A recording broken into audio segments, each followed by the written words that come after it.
நண்பர்களே, இந்த வீடியோ வந்து போட்டேன். ஃபஸ்ட்டு அப்லோட் பண்ணும்போது பிளாக் பண்ணிட்டாங்க. அந்த நீயா நானாவோட எபிசோட்லாம் இருந்ததுனால. அதனால் இப்போ என்ன பண்ணியிருக்கேன்னா, அந்த நீயா நானாவோட எபிசோடு எல்லாத்துலேயுமே வந்து பிளாக் ஸ்க்ரீனை வந்து ஆட் பண்ணி ஒட்டி அப்லோட் பண்ணுறேன். அதனால் வந்து அந்த பிளாக் ஸ்க்ரீன் இருக்கிற இடத்துல கொஞ்சம் அட்ஜஸ்ட் பண்ணிக்கோங்க, ஓகேவா?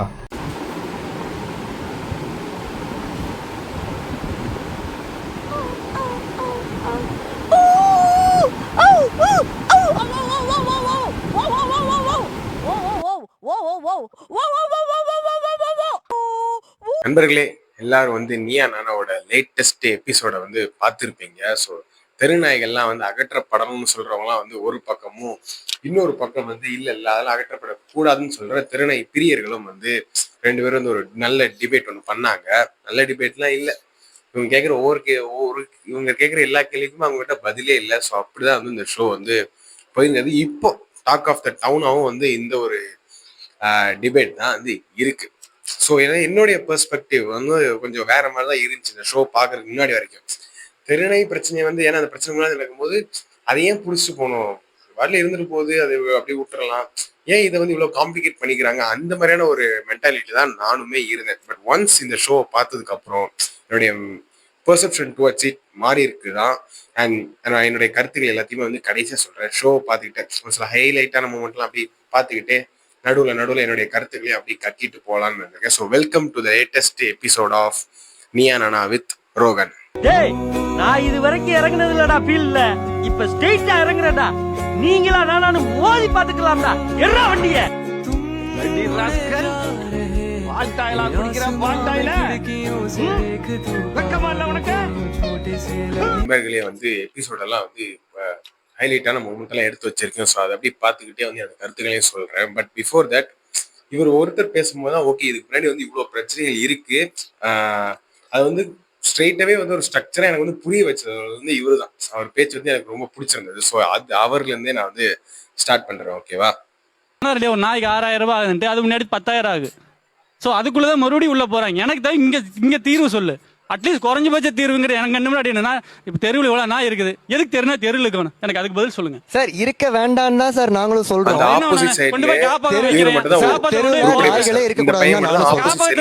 பண்ற அணுகுமுறை அறிவியல் பூர்வமாவும் அறம் சார்ந்ததா என்னன்னு சொல்லுங்க. அனிமல் பர்த் கண்ட்ரோல் இஷ்யூ ஆயிடுச்சு. நீங்க எங்க இந்த பெரிய ஏன்னா நாய்க்கு முதல்ல இருந்தா கூட இந்த கொரோனா வந்தப்போ வந்து ரொம்பவே இது கரெக்ட் இதாயிடுச்சு. நம்ம நிறைய பண்ணல, இப்ப பெருத்து போச்சு. இப்போ நீங்கள் வந்து அது கருத்தர எல்லாம் பண்ணீங்கன்னா 5 வருஷம் கழித்து ரிஃப்ளெக்ட் ஆகுது. இப்போ கடிப்பட்டு இருக்கிறோம். இப்போ நீங்கள் வேக்சின் பண்ணுறதுனாலையோ கருத்தர பண்ணுறதுனால இப்போ எனக்கு தீர்வு வராது, உடனடி தீர்வு கிடையாது சார். இப்போ நான் மக்கள் டெய்லி இப்போ அஃபெக்ட் ஆகிட்டு நம்ம சொல்லுது குழந்தை கடிச்சிட்டு இருக்குது. இன்னைக்கு ஒரு குழந்தை கடிக்கிறோம், நாளைக்கு ஒரு குழந்தை கடிக்குதாங்க. அப்போ எனக்கு அரசுகிட்ட நான் என்ன கேட்பேன் சார்? நான் உங்கள்கிட்ட பேச வேண்டிய அவசியமே எனக்கு கிடையாது சார். நான் அரசுகிட்ட தான் பேசுவேன் சார். என் ரெப்ரசன்டேட்டிவ் யாரு? அரசு தானே. இப்ப என்ன பிரச்சனை? அரசுக்கு என்ன பிரச்சனை? நீங்க வந்து இன்ஃப்ளூயன்ஸ் பர்சனா இருந்தங்காட்டி அரசு உங்களுக்கு பயப்படுது.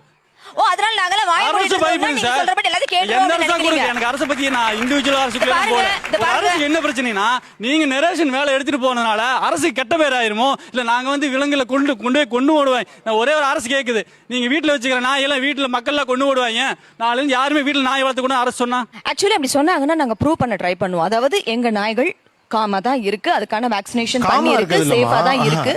கொஞ்சம் நிதானமா. ஸோ எஸ், இந்த வீடியோ அதாவது ஃபர்ஸ்ட் வீடியோ பார்த்தப்பறம் அந்த பையன், அதாவது அந்த ஆப்போசிட், அதாவது தெருநாய் வந்து தெருநாய் பிரியர்கள்லாம் இருக்காங்கல்ல, டாக் லவர்ஸ். ஸோ அதில் வந்து அந்த ப்ளூ கிராஸ் வந்து அந்த ஒரு பையன் மட்டும் தான் ஓரளவுக்கு தெளிவாக பேசுகிற மாதிரி எனக்கு ஃபீல் ஆனிச்சு. பட் யாருமே வந்து அவங்க பேச ஒரு தெளிவு இல்லை, அவங்க ஒரு ஸ்டாண்டர்ட்ஸ்னா அதில் தான் கடைசி நின்றுட்டு இருந்தாங்க. அண்ட் இவர் சொல்றது என்னன்னா, இப்போ இதுக்கு சொல்யூஷன் என்ன, அதாவது வந்து இப்போ வந்து இதனால வந்து இவ்வளோ, அதாவது ரேபிஸ் பரவதே வந்து ஃபர்ஸ்ட் தமிழ்நாடு தான் இருக்கு. ஸோ இதுக்கு இப்போ சொல்யூஷன் என்னன்னா, அதுக்கான ஒரே சொல்யூஷன் வந்து பர்த் கண்ட்ரோல் தான். ஆனால் அது வந்து அதோடைய ரெஃப்ளெக்ட் ஆகிறதுக்கே வந்து 5 வருஷம் ஆகும் அப்படின்னு தான் வந்து சொல்றாரு. ஸோ அதுக்கான ஒரே சொல்யூஷன் கவர்மெண்ட் சொல்றதான். பட் அதை வந்து இவங்க கேட்க மாட்டேங்கிறாங்க. அண்ட் இந்த இஷ்யூல இன்னொரு மேஜர் இது என்னன்னா, நம்ம வந்து இல்லை கவர்மெண்ட் சொல்றது இல்லை இவங்க சப்போர்ட் பண்ணா அது கீழே எத்தனையோ பேர் டாக் லவர்ஸ்ங்கிற பேர்ல எத்தனையோ பேர் வந்து ஈவன் அந்த கமெண்ட் செக்ஷன்ல நிறைய பேர் வந்து திட்டி வச்சிருக்காங்க. கோபிநாத் நிறைய பேர் திட்டி வச்சிருக்காங்க. இவங்களெல்லாம் என்ன சொல்றதே தெரியல. ஈவன் தேர் கம்பேரிங் டாக்ஸ், அதாவது வந்து என்ன சொல்றது, மனித உயிரையும் நாயோட உயிரையும் கம்பேர் பண்ணி பேசுறவங்க கிட்ட நம்மளால எதையும் வந்து பேச முடியாது. ஸோ அடுத்த பிறப்போக்கும் எல்லா உயிருக்கும்னு வள்ளுவர் சொல்லியிருக்காருல்ல, அது மாதிரி அது எல்லாருக்குமே வந்து அது இறக்கம்ன்றது எல்லா உயிரினத்திலும் இருக்கணும்னு தான் சொல்றோம். Okay, correct. நீங்க சொல்றீங்களே பிறப்புக்கும் எல்லா உயிருக்கும் இல்லையா, ஏன் நாய்க்கு மட்டும் உங்களுக்கான கருணை செலக்டிவ் கருணையா இருக்கு? அது எப்படி நீங்க சொல்றீங்க? நாங்க நாய்கிட்ட மட்டும் தான் கருணையா இருக்கும். சரி, இப்போ உங்களை ஒரு கொசு கடிச்சிச்சுன்னா என்ன பண்ணுவீங்க? அது கொசு கடிச்சிச்சுன்னா அதை தட்டுவோம், அடிப்போம். அது இல்லன்னு சொல்லல. இருங்க, அது செத்துரும் இல்லையா? ஆமா, ஆமா, அது இல்லன்னு சொல்லலையா? அது ஒரு உயிர் தானே. வீட்டுக்கு கரப்பாம்பூச்சி வருது, நம்ம என்ன பண்றோம்? தொந்தரவா இருக்கு, படக்கூடாதுன்னு நம்ம நினைச்சு வரோம். மத்தபடி நாங்கலாம் அதை கையில கூட இறந்துருது. கரப்பாம்பூச்சி கொல்றீங்க, கொசுவை கொல்றீங்க, எனக்கு அதுக்கு பதில் சொல்லுங்க. நம்ம ஒரு இஷ்யூ பேசினா அந்த இஷ்யூக்குள்ள இதை என்ன சால்ட் அவுட் பண்ணலாம்னு நீங்க பேசும்போது நமக்கு அது தீர்வு கிடைக்கும். நீங்க எடுத்ததுமே அதுக்கான கருணை, அன்பு, புனிதம் நீங்க பூசும்போது அதோட இஷ்யூ நம்ம பேச முடியாது, அதுக்கு தீர்வும் கிடைக்காது. இவங்க நேரா வரக்கூடிய நாயை வைக்கி நம்ம பேசும்போது, பிரச்சனை பேசும்போது அதை பாத்தீங்களா, கருணையா இருக்கணும், அன்பா இருக்கணும், எல்லா உயிர்களையும் நம்ம மதிக்கணும் நீங்க சொல்லும்போது நம்மள இஷ்யூ ரைஸ் பண்றவங்களை குற்றவாளியாக்கிட்டு அவங்க தங்களை வந்து புனிதரா காட்ட ட்ரை பண்றாங்க இல்லையா, அந்த போலி புனிதம் தான் இங்க இஷ்யூவே. நான் சொல்றேன், நீங்க நினைக்கிற அளவுக்கு நீங்க எல்லாம் கருணைவாதிகள். அது வந்து கரெக்டா சொல்லணும்னா எக்ஸாக்டா மனுஷன் பாயிண்ட புடிச்சு பேசுறாரு. அவன் சொல்ற ஒவ்வொரு பாயிண்ட்டுக்கும் பதில் அளிக்க யாராலையும் முடியல.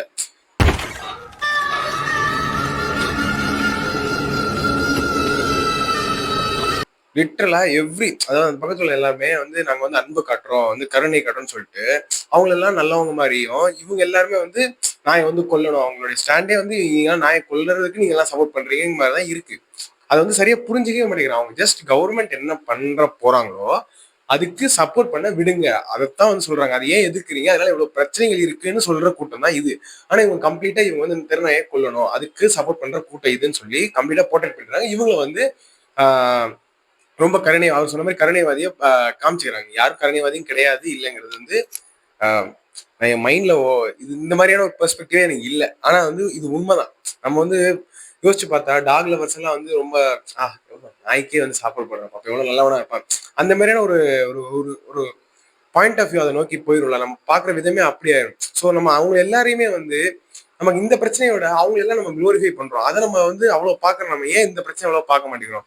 நிறைய பேர் சொல்றாங்க, அதாவது வந்து ஒரு பையன் இறந்துட்டான் அப்படின்னு நிறைய பேர் சொல்றாங்க. பட் அதுக்கு காட்டுற கர்டசி கூட நம்ம ஏன் நம்ம இந்த நாய் காட்டுற கர்டசியை அந்த பிரச்சனை நம்ம காட்ட மாட்டேங்கிறவங்க தான் அவருடைய ஒரு பக்காவான ஸ்டாண்டா இருக்கு. ஓகேவா? அடுத்து டாக் வந்து ரொம்ப இன்டெலிஜென்ட் அனிமல் சார். அது டாக் வந்து அசஸ் பண்ணிடுது, வர அசஸ் பண்ணிட்டு நமக்கு வந்து ஒரு ஆபத்து இல்லை இந்த மனிதரால அப்படின்னு அது உணரும் போது ஒண்ணுமே பண்ணாது. அதாவது வரவங்க என்ன பண்ணுவாங்கன்னா கொஞ்சம் ஒரு பயத்தோட நாயை வந்து அட்டாக் பண்ண அவங்க நினைப்பாங்க. இல்ல, ரெண்டு நாளைக்கு முன்னால தொட்டல்ல தூங்கிட்டு இருந்த ஒரு குழந்தைய போய் ஒரு நாய் கவிட்டு வந்திருக்கு. சரிங்களா? அந்த குழந்தைக்கு வந்து தன்னை கவிடுது நாயின்னு கூட தெரியாது. அதனால நாய் வந்து ரொம்ப அறிவுள்ள மிருகம். பார்த்து அசஸ் பண்ணி உங்களை வந்து இவர் நல்லவரா கெட்டவரான்னு பார்த்தா கடிக்குன்னு நீங்க சொல்றீங்க இல்லையா, அதெல்லாம் வந்து இப்போ கிடையாது. அப்புறம் ரெண்டாவது இன்னொன்னு சொல்றேன், அந்த குழந்தை இப்ப கவிட்டு போகுது இல்லையா ஒரு நாய், நமக்கு அந்த நாய்க்கு நம்ம இறக்கப்பட்டு இவ்வளவு சொன்னால் நமக்கு எந்த ஒரு இறக்கமே வர மாட்டேருக்கு. எனக்கு உண்மையா ஆச்சரியமா இருந்து இவங்க மோர் இறக்க குணம் என்ன கருணை உள்ளவங்களா தான் இருக்கணும். ஸோ கடிபட்டங்களாட்டு ஒரு குழந்தை கடிபடுன்னு சொல்லும் போது இவங்களுக்கான வலி அதிகமா இருக்கணும். இவங்க கிட்ட நான் வலியே இல்லை, நமக்கு இறக்கப்பட்டு இவ்வளவு சொன்னால் நமக்கு எந்த ஒரு இறக்கமே வர மாட்டேருக்கு. எனக்கு உண்மையா ஆச்சரியமா இருந்து இவங்க மோர். ஸோ எக்ஸாக்டா இதான் நானும் போனது சொன்னேன். அதாவது வந்து ஒரு நாய்க்கு நம்ம காட்டுற ஒரு இது வந்து அதே பிரச்சனை இவங்க சொல்றாங்க, இதனால இவ்வளவு பிரச்சனை வருதுன்னு சொல்லும்போது அந்த பிரச்சனையை வந்து ஈவன் அவங்க மதிய கூட மாட்டேங்கிறாங்க. அவர் வந்து எல்லா பிரச்சனையும் சொல்லிடுவாங்க. ஆனா ஆப்போசிட்ல அகைன் மறுபடியும் ஒரு ஸ்டாண்ட் எடுத்து நாய் பாவம், இவன் ஒரு அம்மா வந்து குழந்தை கூட கம்பேர் பண்ணிட்டு இருக்கோம். குழந்தை ஓடி வந்து என்ன பண்ணுங்க, அதான் நீங்க பண்ணணும், நாய் ஓடி வந்தாலும் அதான் பிரச்சனை தான், இல்லை ஒரு குட்டி குழந்தை ஓடி எடுத்து கம்பேர் பண்ணணும். ஸோ என்னன்னா அந்த நம்ம நாய்க்கு காட்டுற அந்த இதையே நம்ம இந்த பிரச்சனையை காட்ட மாட்டேங்கிறோம். அதான் இதுல உள்ள ஒரு பெரிய பிரச்சனையாகவும் நான் பாக்குறேன். ஓகேவா? அண்ட் வந்து இவர் சொன்னார் ஸ்டார்டிங்ல சொன்னார்ல, வந்து நாய் வந்து நம்ம கரெக்டா பார்த்து இது பண்ணணும் அப்படிலாம் இல்லை. அதுக்கு முன்னாடி ஒரு ஸ்ட்ரீட்ல இருந்து அந்த ஸ்ட்ரீட்ல நான் எப்போ போனாலும் அதாவது நைட்டு போனாலே அந்த நாய் வந்து குலைக்க தான் செய்யும். அதே நான் இப்போ ஒரு ஸ்ட்ரீட்ல இருக்கேன், இந்த நாயில உள்ள திற நாய்கள் எனக்கு பார்த்து குலைக்கவே செய்யாது. ஸோ இந்த நாய் தான் வந்து குலைக்காது. அப்படிலாம் வந்து நம்மளால கடிக்காது, அந்த மாதிரி நம்மளால டிஃபரன்ஷியேட் பண்ண முடியாது. எது எப்படி இருக்கும்னு திருநாய்களை பொறுத்தவரை நம்மளால சொல்லவே முடியாது. ஓகேவா? ஸோ எஸ், அடுத்து நான் இருக்கிற ஏரியா வந்து கோவிலம்பாக்கம், பள்ளிக்கரணை கோவிலம்பாக்கம் ஏரியா.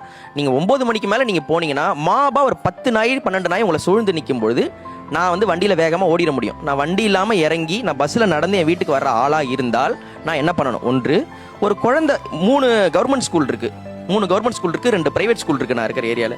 நடந்து போற பிள்ளைங்க அதிகம். மார்ஜினலைஸ்டு கம்யூனிட்டி இருக்கக்கூடிய, அவங்களுக்கு வசதி வாய்ப்புகள் அதிகம் இல்லாத குழந்தைகள் அதிகம். அவங்களால நடந்து மட்டும்தான் போக முடியும். அவங்கள நாய் துரத்தும் போது நாங்க என்ன பண்ணணும்? கடி வாங்கிட்டு இருக்கும்போது நாங்க என்ன பண்ணணும்? இதுக்கான ஆன்சர் சொல்லுவாங்க. உண்மையிலே ஒரு டாக் பக்கத்துல நம்மள மோந்து பார்த்துச்சுனாலே நம்ம வீட்லயோ நம்மள சுத்தியோ டாக் இருக்கு அப்படின்னு தெரிஞ்சா நம்மள ஸ்மெல் பண்ணும். நீங்க சொல்றது எல்லாமே ஒற்றை நாய் மேடம்.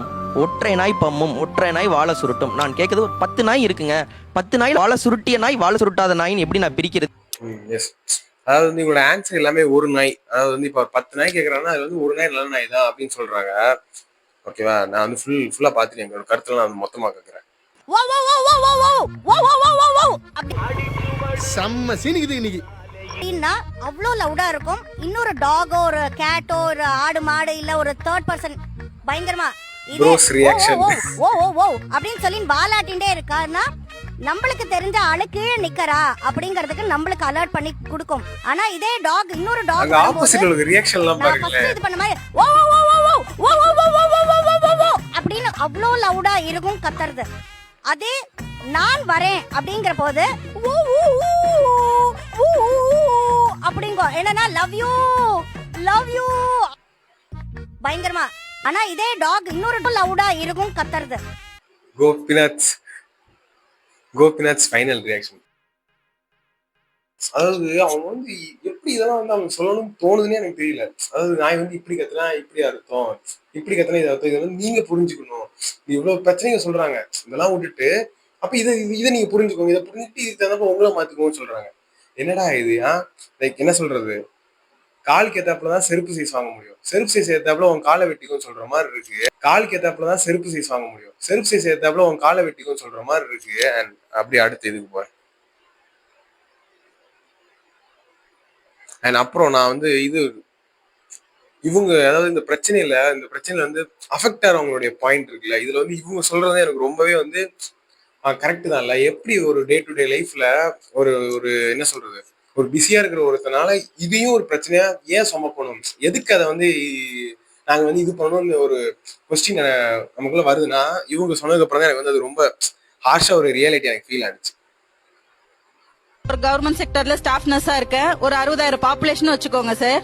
ஒரு நாளைக்கு காலையில கிட்ஸ் சார், காலையில 8 மணில இருந்து 9 மணி வரை ரொம்ப பிஸியா இருக்கும். பிஎஸ்சி எல்லாம் ஸ்கூல் போற குழந்தைங்க எல்லாம் ரேபிஸ் வேக்சினுக்காக நிப்பாங்க. இந்தியால இன்னைக்கு 11 வேக்சின் பிரிவென்டபிள் டிசீசஸ் இருக்கு. ஒரு ரேபிஸ் 96% பிரைமரி கேசஸ்க்கு ஒரு எமர்ஜிங் டிசீஸா வந்துட்டு இருக்கு. அதோட சீரியஸ்னஸே புரிஞ்சுக்க மாட்டீங்க. இன்னைக்கு இம்யூனைசேஷன் ஷெட்யூல் ஒரு பிறந்த குழந்தைக்கு நம்ம பர்த் டோஸ் போடுறோம் சார், காச நோய்க்கு போடுறோம், ஹெப்படைட்டிஸ் பி போடுறோம், எல்லாமே போடுறோம். ஒரு குழந்தை அப் டு 16 இயர்ஸ் வரை போடுறோம். எங்க குழந்தைக்கு என்ன தலையெழுத்தா? நீங்களாம் நாய் வளர்ப்பீங்க, அந்த நாய்க்கும் நாங்க வேக்சின் போட்டு எங்க குழந்தைக்கு என்ன தலையெழுத்தா? என்னமோ நாய் குழந்தைங்களை பார்த்தா அது பண்ணு, குழந்தைங்க கெட்டவங்களை பார்த்தா எனக்கு ஒண்ணும் புரியல சார். எவ்வளவு பேரு நெறி கட்டிட்டு வராங்க, அடுத்த நிலை அவங்க போறாங்க, ஹைட்ரோபோபியா ஆகி செத்து போறாங்க. அதெல்லாம் தெரிய மாட்டேங்குது. திரும்ப திரும்ப அதே கான்செப்ட், நாங்க நாயை இது பண்ணுவோம், நாய்க்கு இது பண்ணுவோம். ரொம்ப தப்பு சார். ஒரு மனித உயிருக்கு முன்னாடி இதெல்லாம் என்ன எப்படி ஏத்துக்க முடியும்? எக்ஸாக்ட்லி அவங்க கடைசியா சொன்ன பாயிண்ட் தான். மனித உயிருக்கு முன்னாடி நீங்க என்னதான் சொன்னாலும் அது என்ன சொல்றது, ஈடு ஆகாது. அதாவது இப்போ நம்ம கொரோனா வந்தப்போ எல்லாருமே ஏத்து நின்னோம். ஒரு டெங்கு வரப்போ எல்லாரும் ஏத்து நின்னோம். பிகாஸ் ஏன் அங்க பிரைமரியா உள்ளது மனுஷனோட உயிர் தான். இது இந்த இடத்துல ஏன் யாருமே புரிஞ்சுக்க மாட்டேங்கிறான்னு தெரியல. இல்ல நாயும் ஒரு உயிர் தான், ரெண்டுத்தையும் ஈக்குவல் பண்ணுங்க. இதுக்கு நான் என்ன சொல்றது, இவனுங்களை நான் என்ன பண்றது? அண்ட் இன்னொன்னு என்னன்னா, அவங்க சொன்ன மாதிரி இவ்வளோ டிசீஸ் இருக்கு, இவ்வளவு வேக்சினேட் பண்றோம், இதுக்கு நடுவுல தெருநாய் மூலமா வர டிசீஸையும் நாங்க ஏன் அதையும் நாங்க ஏத்துக்கணும்? அதுக்கு கவர்மெண்ட் ஒரு வழி சொல்லுது. அப்போ அதை தான் பண்ணணும். நீங்க ப்ரிவிலேஜா இருக்கீங்க. இதுக்கு அடுத்து நிறைய வீடியோஸ் நான் பார்த்தேன். நீங்க ப்ரிவிலேஜா இருக்கீங்க, உங்களுக்கு அந்த டிசீஸ் வருமானே தெரியல. தெருநாய்களோட சேர்ந்து வாழ்றது யாரு? அந்த மக்களுடைய பிரச்சனையை அவங்க சொல்லும் போது இல்ல இது தப்புன்னு சொல்றதுக்கு இவங்களுக்கு என்ன ரைட்ஸ் இருக்கு? அதுக்கான ரைட்ஸே இல்லை, ஆனாலும் பேசிக்கிட்டு இருக்காங்க. அதுதான் இங்க பெரிய பிரச்சனையாவே இருக்கு. ஈவன் அந்த டொமைன்ல அந்த டொமைன் சொல்ற மாதிரி தெருநாய்களோட சேர்ந்து அந்த தெருக்கல்ல வாழ்ற மனிதர்கள் இல்ல தெருநாய் நீங்க எட்டு போக கூடாதுன்னு எல்லாரும் ஒரு ஸ்டாண்ட் எடுத்து வச்சா அது ஓகே, நம்ம ஓகே இவங்களும் பண்றாங்கன்னு நம்ம சொல்லலாம். பட் இங்க கம்ப்ளீட்டாவே ஒரு ப்ரிவிலேஜா தெருநாய் இல்லாதவங்க மட்டும்தான் தெருநாய்கள் அகற்றப்படக்கூடாதுன்னு சொல்றாங்களாவும் மெஜாரிட்டியா இருக்காங்க. ஓகேவா? இந்த வீடியோ பார்த்ததுக்கு அப்புறம் தான் இந்த பிரச்சனை வந்து இவ்வளவு சீரியஸான ஒரு இஷ்யூங்கிறது வந்து எனக்கு இதை பார்த்ததுக்கு அப்புறம் தான் எனக்கு லிட்டரலா வந்து ஃபீல் ஆனிச்சு. நான் ஒரு ஆட்டோ ஓட்டுநர் சார். ரெகுலராக என் பையனை ஸ்கூலுக்கு தனியார் பள்ளிக்கு அழைச்சிட்டு போகிறது வழக்கம் சார். வழக்கம் போல் என் பையனை அழைச்சிட்டு போகும்போது நாய் குறுக்க வந்து நாய் மேலே விடக்கூடாதுன்னு இங்காண்ட பள்ளம் அங்காண்ட நாய் இங்காண்ட திருப்பும் போது ஆட்டோக்கு வந்து என் கண்ணு முன்னாடி என் பையன் இறந்துட்டான் சார். கண்ணுனால 6 வயசு பையன் இறந்துட்டான் சார். நாய் குறுக்க வந்ததுனாலயா? ஓ, உங்க ஆட்டோல உங்க பையனை கூட்டு போறப்போ? நானே அழைச்சிட்டு போகும்போது சார். இப்போ நடந்து 10 நாள் ஆகும் சார். எந்த ஏரியா தம்பி இது? நான் கடலூர் மாவட்டம். ஆமாம், அந்த சைடில் உணவு பண்ணங்கள் வேஸ்டான பொருள் அந்த பக்கம் கிடக்கும் சார். ஓ, அதை தேடி கொண்டாந்து சுற்றி கொட்டுறது. சுற்று வட்டாரத்தில் அந்த நாய்கள் அலைஞ்சிக்கிட்டு போயிட்டு வந்துட்டு இருக்கோம். குறுக்க வந்ததில் நான் பள்ளங்காண்ட பக்கத்தில் மோட்டில் ஏறி ரைட் சைடில் வந்து எனக்கு இருக்கிறது என் பிள்ளைங்க என் ஒய்ஃபு தான் சார். அது நாயை ஒழிக்கணும், அதை பண்ணணும் இல்லை சார். ஒரு சரியான ஒரு காப்பகமாக அதுக்கு ஒன்று அமைச்சு அதுக்கு தகுந்த மாதிரி செய்யணும் சார். சார் இப்போ எஸ், யோசிச்சு பாருங்க, ஒரு தெருநாயினால வந்து இவ்வளோ பிரச்சனையா நடக்கும்போது இது சப்போர்ட்டா பேசுறவங்க ஓகே இதுக்கான ப்ரிவென்ஷன் இதுதான் சொல்லி ஒன்று சொல்றாங்கல்ல, அது வந்து இட்ஸ் லைக் அது ரொம்ப நாளாகும் இவங்க சொல்ற ப்ரிவென்ஷன்லாம். அப்போ டக்குனு இதுக்கான ப்ரிவென்ஷன் என்ன, அதுக்கு அவங்க கிட்ட ஆன்சர் இல்லை. அப்போ கவர்மெண்ட் என்ன சொல்லுதோ அதை பண்ண விட மாட்டேங்கிறாங்க. அது ஏன்னு புரியல. இங்க ஒருத்தர் வந்து ஒரு திருநாய் மூலமா ஒரு திருநாயினால வந்து ஒருத்தருடைய பையன் இறந்துட்டான்னு சொல்லும்போது அங்கேயே வந்து டிபேட்டை முடிச்சுக்கணும். அங்க ஆப்போசிட் எல்லாமே எனக்கு எந்திச்சு வெளியே போயிடலாம். எஸ், கவர்மெண்ட் என்ன சொல்லுதோ வேற வழி இல்லை. ஏன்னா வந்து இது இவ்வளவு பெருசா போனதுக்கு அப்புறமும் நம்ம வந்து இதுக்கு எதிர்த்து என்ன பேச, பட் இருந்தாலும் அதுக்கு அப்புறமும் பேசிக்கிட்டு இருப்பாங்க. எனக்கு அதை நினைச்சாதான் வந்து இவன் இன்னொருத்தர் கூட சொல்லியிருப்பாரு, என்னோட பையன் வந்து ரேபிஸ்னால வந்து இறந்துட்டான் அப்படின்ட்டு. ஸோ அந்த டிசீஸோடைய ஒரு ஒரு காசு வந்து இவ்வளோ அதிகமா இருக்குன்னு தெரியும் போது அப்பவும் அவங்க அதை பத்தி கொஞ்சம் கூட யோசிக்காம மறுபடியும் அதுக்கு எதிர்த்து பேசிக்கிட்டே இருப்பாங்க. ஓகேவா? ஸோ எஸ், அடுத்து நான் போறேன். இது கோபி வந்து அடி வாங்கியிருப்பாரு இன்னைக்கு. இப்ப ஒரு கம்யூனிட்டி டாக்னு வச்சுங்களேன், ஒரு தெரு, அந்த தெருல இருக்க எல்லாரும் அந்த நாய்களோட அன்பா பழகி ஒரு கம்யூனலா நல்லா ஒரு கம்யூனிட்டி லிவிங் இருக்கணும்ங்கறீங்க. சரி, ஓகே, நான் பக்கத்து தெருல இருந்து வரேன், இப்போ என்ன கடிச்சு விடுமே? உங்களுக்கு கண்டிப்பா கடிக்கும் அது. ஏன்னா அது ஒரு பாதுகாப்பு, தன் இனத்தை பாதுகாக்க வேண்டும் என்ற எண்ணத்துல தான் அது இருக்கும். இவர் வந்திருக்காரு, வாங்க வெல்கம், நாய் கூப்பிடாது. சரி, அப்ப என்ன பண்றது நானு? அப்ப நகரத்துல நான் ஒரு தெருக்கு வராதீங்க, நைட்ல வராதீங்க, அந்த மாதிரி புதிய ஏரியாக்கு போகாதீங்க. அப்படி வரீங்க அப்படின்னா பாதுகாப்போட வாங்க, அவ்வளவுதான். ரொம்ப சிம்பிள். இது வரைக்கும் இவங்க பேசுறதெல்லாம் கூட பரவாயில்ல. இப்ப கோபி ஒண்ணு வச்சாரு பாரு ஒரு பாயிண்ட். அதாவது நாங்க இப்ப வந்து இளங்கோ நகர் 6வது தெருல இருந்து மேடம் இருக்க வடபழனி ஏரியாக்கு போகணும்னா அங்க விசா வாங்கிட்டு போகணுங்கிறீங்க. அப்படி கிடையாது. இத நீங்க இல்ல ஒரு நிமிஷம் இருங்க. நீங்க எந்த நேரத்துல போறீங்க? நீங்க நைட் டைம்ல போறீங்க. நைட்டா? ஏன் போதாம நைட்டுக்கு போறீங்க? ஏன் போறீங்க கேக்குறேன். இல்ல ஒரு நிமிஷம் இல்ல, நான் கேக்குறதுக்கு நீங்க பதில் சொல்லுங்க. நான் சொல்றேன், நீங்க 11 மணிக்கு இல்ல, நீங்க சும்மா நீங்க போனீங்கன்னா அதனுடைய இடம் வந்துட்டு நீங்க மிட் நைட்டுக்கு மேல 9 மணிக்கு மேல போனாலே அதுக்கு 20 தான். அது நிச்சயமாக உங்களை கடிக்க வருது அப்படின்றத விட, இந்த ஊருக்கு ஒருத்தன் வரான், அவன் வந்து ஒழுங்கானவனா திருடனா எனக்கு தெரியாது, புதுசா ஒருத்தன் வரானா அந்த ஊருக்காரங்களுக்கு கண்டிப்பா காலிங் பால் அலர்ட் பண்ணும். இருங்க, அது வந்து குறைக்கும். ஆனால் எல்லா நாயும் வந்து நடந்து போறோம்னா பின்னாடி வந்து கடிக்குமா என்றால் கிடையாது. கடிக்காது. நீங்க சொல்றது, நீங்க வைக்கிற வாதம் அப்படிதான் இருக்கு. நீங்க எந்த நாய் கடிக்கும் அப்படிங்கிற ஒரு கேள்வி எனக்கு திருப்பி சொல்லுங்க. எனக்கு என்ன புரியலன்னா, இப்ப ஒருத்தன் ஏதோ ஒரு காரணத்துக்கு போவான். இப்ப நம்ம வந்து மீடியால இருக்கோம், சரியா? நான் நாளைக்கு காலையில எனக்கு பணம் தேவைப்படுது. இப்ப நான் வந்து ஒரு நைட்டு போய் மருந்து வாங்கிட்டு வீட்டுக்கு போகணும். இப்ப நான் அந்த தெருக்குள்ள எப்படி போறது? நான் இதே வாதம் திருப்பி வைக்கிறேன். நான் இப்படி வைக்கிறேன். நீங்க எல்லாம் 12 மணிக்கு தூங்கிட்டீங்க, ஒரு 2 பேர் வரான், அந்த வீட்டுல உள்ள பூந்து நம்ம வந்து அடிச்சு தூக்கலாம்டா, 11 மணிக்கு இந்த ஊர்ல யாருமே இல்லை, அவனும் வரான். இப்போ அந்த நாய் வந்து உங்களை நல்லா ட்ரீட் பண்ணுமா, அவனை நல்லா ட்ரீட் பண்ணுமா? நான் ஒண்ணு சொல்றேன், இப்ப போட் கிளப் இருக்குல்ல, ஆமா, அந்த ஏரியால சமீபத்துல நிறைய பணக்காரர் கூட அந்த பகுதியில கடைசியா எப்ப திருட்டு நடந்துச்சு? எதுக்கு? நான் போட் கிளப்ல நாயை பார்த்தது இல்ல. நம்ம சொன்ன 2 வாரம் பதில் சொல்லிட்டு அடுத்து வரணும். அதுக்கு தான் வருவாங்க. எதுக்கு திருடர்களை அது தடுக்கும் அப்படின்னு சொல்றீங்கல்ல, நான் என்ன சொல்றேன்னா அந்த வேலை கவர்மெண்டோடது. அதாவது நாய் கடிக்கும் புரியுது, நாய் கொஞ்சம் அப்படிதான் இருக்கு, நம்ம கவனமா இருக்குன்னு சொல்ற வரைக்கும் புரியுது. ஆனா நீ ஏன்டா 9 மணிக்கு மேல அங்க போறேன்னு கேள்வி இருக்கு. குணத்தை பத்தி மட்டும் தான் பேசுறேன். நீங்க நான் எங்க போகணும் நீங்க எப்படி தீர்மானிக்க முடியும்? அதாவது இவங்க சொல்றது வந்து இதெல்லாம் வந்து எப்படி அவங்க வந்து கரெக்ட்னு நினைச்சு இப்படி ஒரு ஷோல வந்து பேசுறாங்கன்னு எனக்கு தெரியல. அண்ட் அவ்வளவுதான். அது கீழே வந்து நிறைய கமெண்ட்ஸ் வந்து அவருக்கு சப்போர்ட் பண்ணி இருக்கு, ஹேட் பண்ணி இருக்கு. பட் என்னன்னா அவர் சொன்னது வந்து ஒரு இது வந்து எனக்கு ஒரு எலைட் பீப்புள் வாழ்ற ஒரு ஸ்ட்ரீட்ஸ்லயோ நம்மளே நோட் பண்ணா தெரியும், அங்கெல்லாம் வந்து ஸ்ட்ரீட் டாக்ஸே இருக்காது. அது ஏன்? நம்ம நார்மலான ஒரு ஸ்ட்ரீட்லாம் அவ்வளோ ஸ்ட்ரீட் டாக்ஸ் இருக்கும், அதெல்லாம் எப்படி இதா இருக்கு, ஏன் அங்க இல்லை இங்க இருக்கு? ஸோ அப்போ வந்து ஆட்டோமேட்டிக்கா இப்போ ரேபிஸ் பரவுது, அது எப்படின்னா அதெல்லாம் அஃபெக்ட் பண்றவங்க யாரு? இவங்க தான். அப்போ இவங்க என்ன சொல்றாங்களோ, இவங்களுடைய டிமாண்ட் என்னவோ அதைத்தான் கவர்மெண்ட் கேட்கணும். அதை கவர்மெண்ட் கேட்டு அதை ஒன்று பண்ண வரும்போது இந்த எலைட்லாம் இருக்காங்கல்ல, இவங்கலாம் வந்து இல்ல. ஸ்ட்ரீட் டாக்ஸ்லாம் அதுவும் உயிர் தான் அப்படின்னு சொல்லி இவங்க உள்ள குறுக்கிடுறாங்கல்ல. இந்த பிரச்சனைக்கு உனக்கு சம்மந்தமே இல்லடான்னு சொல்லி அவங்க யாரும் சொல்லுங்க சார் தான் இந்த லிட்டரலா வந்து கோபி நாத் டிட். ஓகேவா? அண்ட் லாஸ்ட் இதுதான் வந்து நம்மளுடைய ஒப்பீனியன் என்ன அப்படிங்கிறது வந்து நம்ம சொல்லலாம். என்னன்னா இப்போ ஒரு ஊசி கவர்மெண்ட் போடுதுன்னு சொல்றீங்க, அதுவே இருந்துட்டு போட்டு நான் என்ன கேட்கறேன், நான் வந்து ஒரு தினக்கூலி சரியா? சரி, இப்போ நான் இது எத்தனை நாள் என் வேலையை விட்டுட்டு ஊசி போட முடியும்? இல்ல நான் இல்ல இதை வந்துட்டு நீங்க ஜெனரலைஸ்டா நீங்க வந்து ஜெனரலைஸா இல்ல, ஏன்னா யாரை கடிக்குதுன்னு கவனிக்கணும். அதான் இப்ப கடைசியா ஒரு பணக்கார வீட்டு குழந்தை நாய் கடிப்பட்டதாக எப்போது செய்தி கேட்டீர்கள்? உடச்சே பேசும். ஒரு பணக்கார வீட்டு குழந்தை நாய் கடிச்சு ரீசெண்டா எப்பவாது இறந்ததா நீங்க கேள்விப்பட்டிருக்கீங்களா? இல்ல அது பாயிண்ட் நான் சொல்லவே வரல. பாயிண்ட் நான் அதை தான் பாயிண்டாவே வைக்கிறேன். நான் அதான் பாயிண்டாவே வைக்கிறேன் கோபி. இது ஒரு பணக்கார வீட்டு பிள்ளை நாய் கடித்து இறந்ததாக வெரி டீப் ரூட்டட் ஆர்குமெண்ட். நான் அதுக்கு வரல. இல்ல நான் உயிர் சேதத்துக்கு வரல. அதான் பேசிக் ஆர்குமெண்ட் மட்டும் தான் பேசுறேன் கோபி. பிரச்சனையே அப்படிப்பட்ட ஒரு அனிமலோட சேர்ந்து தான் நம்ம எப்படி வாழ முடியுங்கிறது தான். இப்ப அதுக்கு தான் நான் கேட்டேன், பணக்கார தெருக்களில் ஸ்ட்ரே டாக்ஸ் அவ்வளவு கிடையாது. அது மறுபடி சாதாரண மனிதர்கள் வாழக்கூடிய மிடில் கிளாஸும் லோவர் மிடில் கிளாஸும் வாழக்கூடிய தெருக்களில் மட்டும் எப்படி இவ்வளவு ஸ்ட்ரே டாக்ஸ் இருக்கிறது? அந்த முடிவு அப்ப யார் எடுப்பா? தொடர்ச்சியாக நாயால பாதிக்கப்பட்டவர்கள் ஒரு லிஸ்ட் இருக்குல்ல, அந்த லிஸ்ட்ல பணக்காரர்கள் அஃப்ளூவன்ட் பீப்புள் எவ்வளவு பேர்? பெரும்பாலும் கிடையாது. பெரும்பாலும் கிடையாது. ஏன் கிடையாது? ஏன்னா பெரும்பாலும் அவங்க ரோட்லயே நடக்கிறது கிடையாது சார். அப்ப பிரச்சனை யாருக்கு இருக்கு? அதுக்கு அடுத்த பட்ச மக்களுக்கு ரோட்ல நடக்கிறவங்களுக்கு இருக்கு. அப்ப முடிவை யார் எடுக்கணும்? ரோட்ல நாய் இருக்கணுமா இல்லையானே? மிடில் கிளாஸ் தான் சார். அவங்க எப்படி சார் எடுக்க முடியும்? என்னமா இது? இப்ப பிரச்சனை என்னன்னா, பிரச்சனை என்னுடையது, தீர்வு உங்களுடையதாக எப்படி இருக்க முடியும்? ஓகே, அதாவது அதுக்கப்புறமும் நம்ம வந்து சொல்லுது அது எப்படி அவங்க எடுக்க முடியும் அப்படின்ட்டு. அதாவது வந்து எனக்கு அதுதான் புரியல. பிரச்சனை அவங்களோடது. அப்ப அதுக்கான தீர்வு, அதுக்கான சொல்யூஷன் கவர்மெண்ட் ஒன்று சொல்லுதுன்னா அதை வந்து அப்போஸ் பண்றதும் சரி, இல்ல அது ஓகேன்னு சொல்றதும் சரி, அதனால அஃபெக்ட் பண்ணவங்க தான் சொல்லணும். இவங்க நினைச்சோன்னு சொல்றதுதான் வந்து இங்க பிரச்சனையே. இப்போ ஏன் ஒப்பீனியன் வரேன் இருங்க, நான் க்ளோஸ் பண்ணிட்டு ஏன் ஒப்பீனியன். அதாவது நான் எப்படி இருந்தேன்னா, இந்த இஷ்யூ வந்து இந்த டெல்லி ராஜஸ்தானம் பண்ணும்போது பெருசா வந்து இதெல்லாம் வந்து நான் பெருசா இது கண்டுக்கல. ஸ்ட்ரீட் டாக்ஸ் அது என்ன பண்ண போகுது, இது ஏன் இவ்வளவு பண்றாங்க அப்படின்னு சொல்லிதான் இருந்துச்சு. ஒரு சில பேருடைய ஒரு சில இன்ஃப்ளூயன்ஸான ரீல்ஸ் இதெல்லாம் பார்த்துட்டு நானுமே இன்ஃப்ளூயன்ஸ் ஆயிட்டேன். அது வந்து இந்த தெருநாய்க்கெல்லாம் போனா வந்து இந்த பூனெல்லாம் அதிகமாயிரும், எலிகள்லாம் வந்துடும் அப்படின்னு சொல்லி ஒரு சில இதெல்லாம் பார்த்தேன். அப்போ எனக்கு என்ன தோணுச்சுன்னா, ஓகே இதுங்கெல்லாம் வந்துச்சுன்னா ரொம்ப இது நாய் இருந்து போட்டோம் அந்த மாதிரி மெட்டல் தான் நீ இருந்தேன். இதுங்களால வர மேஜர் காசு என்னவா இருக்கும்?